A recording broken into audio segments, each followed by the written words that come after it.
Hi అండి, myself Poojitha from Hyderabad. Launched and coached by Ravindra గారు, నాగభరణ్ గారు, mentor Dayanand sir, Ratna ma'am.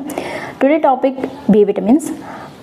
మనకి బి విటమిన్స్ వచ్చేసి 8 ఉంటాయి. B1, B2, B3, B5, B6, B7, B9, B12. B9 అంటే తెలుసు కదా మనకి, ఫోలిక్ యాసిడ్. ప్రెగ్నెన్సీ ఉమెన్లో ఇస్తుంటారు. ఇప్పుడు కామన్గా చూస్తే ప్రతి ఒక్కళ్ళలోనూ B12 విటమిన్ డెఫిషియన్సీ ఉండడం జరుగుతుంది. ఈ B12 విటమిన్ని సైనోకోబాలమిన్ అంటారు.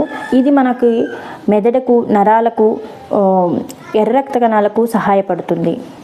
ఈ డెఫిషియన్సీ రావడం వల్ల మనకి అలసిపోయినట్లు, నరాల బలహీనత అండ్ తలనొప్పిగా ఉండడము, ఎనీమియా రావడము, ఇలాంటి లక్షణాలు మనం చూస్తూ ఉంటాము.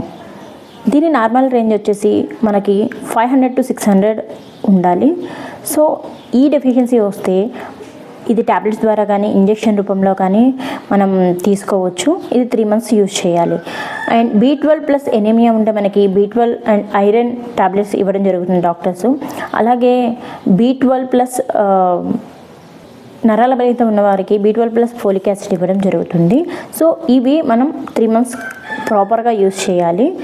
అండ్ ఈ B12 అనేది మనకి వాటర్ సాల్యుబుల్ కాబట్టి మనం ఎంత తీసుకున్నా సరే మన బాడీకి కావాల్సినంత తీసుకొని మిగతాది యూరిన్ ద్వారా బయటికి పంపించడం జరుగుతుంది.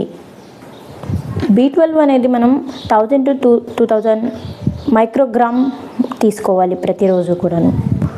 Thank you.